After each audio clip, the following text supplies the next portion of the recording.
মানুষ চায় বিএনপিকে, মানুষ চায় ভালো মানুষের দল। নির্বাচন হলে বিএনপি আসবে। এই ৫৭ জন সেনা কর্মকর্তার হত্যার দায়ে শেখ হাসিনার কমপক্ষে ৫৭ বার ফাঁসি হয়েছে।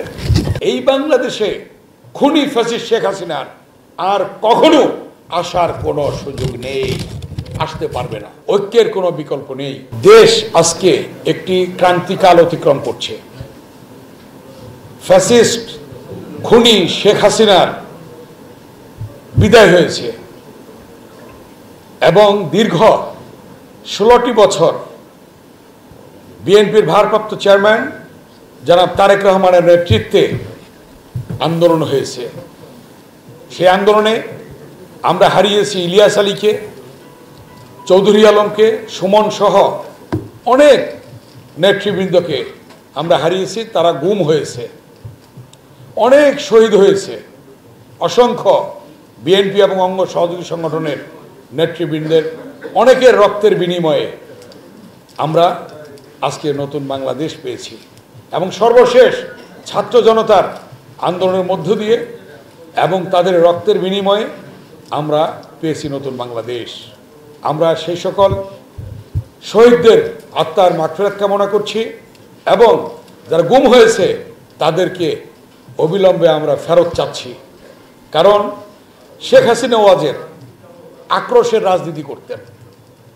আক্রোশের বশবর্তী হয়ে বিএনপি এবং অঙ্গ সংগঠনের নেতা কর্মীদেরকে তিনি গুম করেছেন, খুন করেছেন এবং বিভিন্নভাবে অন্যায়, অত্যাচার, জুলুম, নির্যাতন, জেল, জুলুম, হুলিয়া বিভিন্ন ধরনের নির্যাতনের পথ বেছে নিয়েছিলেন। সাথে সাথে দেশের হাজার হাজার কোটি টাকা লুটপাট করেছেন এই খুনি ফ্যাসিস্ট শেখ হাসিনা এবং তার সহযোগীরা এবং তার পরিবারের সদস্যরা। এখন দেখছেন আপনারা কিভাবে বেরিয়ে আসছে। ৫৭ জন সেনা কর্মকর্তাকে হত্যা করেছে এই শেখ হাসিনার নির্দেশে। এবং উৎসবে খুশি হবে নগদে বেশি, কারণ ঘন্টায় ঘন্টায় আছে গিফট জেতার সুযোগ। এই ৫৭ জন সেনা কর্মকর্তার হত্যার দায়ে শেখ হাসিনার কমপক্ষে ৫৭ বার ফাঁসি হয়েছে। শুধু তাই নয়, আজকে শত শত নয় হাজার হাজার নেতাকর্মীর রক্তের বিনিময়ে যে আজকে স্বৈরাচার ফ্যাসিস্ট খুনি হাসিনা মুক্ত বাংলাদেশ সৃষ্টি হয়েছে, গণতান্ত্রিক ধারায় দেশ ধাবিত হচ্ছে, সেই সকল শহীদদের বিচার হচ্ছে এবং তাদের সেই গণহত্যার বিচার, সেই বিচারও শেখ হাসিনা সহ তার সহযোগীদের ফাঁসি হবে।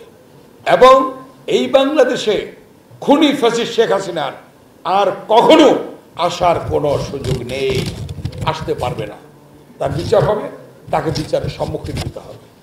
তাই আজকে আমাদেরকে বিএনপি এবং অঙ্গ সংগঠনের সহযোগী সংগঠনের নেতৃবৃন্দকে প্রত্যেককে সজাগ থাকতে হবে, সতর্ক থাকতে হবে।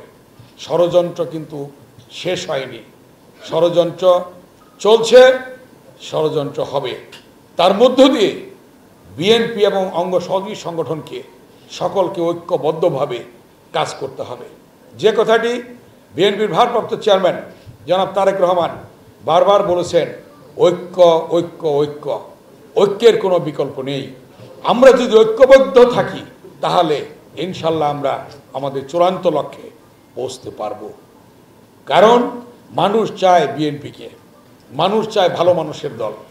বিএনপি বারবার ক্ষমতা এসেছে জনগণের ভোটে, ইনশাল্লাহ আগামী দিনে নির্বাচন হলে বিএনপি আসবে।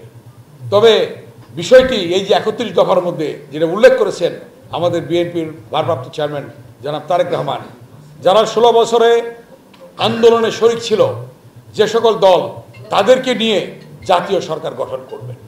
এবং শুধু তাই নয়, তিনি বলেছেন যে ২ বারের বেশি কেউ প্রধানমন্ত্রী হতে পারবে না।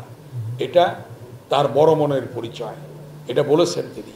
অতএব সেদিকে লক্ষ্য রেখে আমাদেরকে কাজ করতে হবে, আমাদেরকে সতর্ক থাকতে হবে, আমাদেরকে ঐক্যবদ্ধ থাকতে হবে।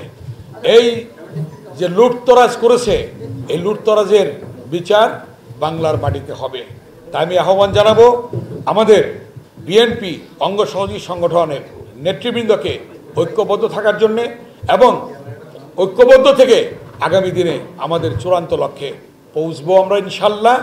আমরা চূড়ান্ত লক্ষ্যে পৌঁছে এ দেশ পরিচালনায় আমাদের দেশনেত্রী বেগম খালেদা জিয়া, আজকে তিনি অসুস্থ, তিনি রয়েছেন আজকে লন্ডনে চিকিৎসাধীন, তিনি আসবেন এবং বিএনপির ভারপ্রাপ্ত চেয়ারম্যান জনাব তারেক রহমান এসে এই বাংলাদেশে নেতৃত্ব দেবেন, দেশ পরিচালনায় ইনশাল্লাহ অংশগ্রহণ করবেন।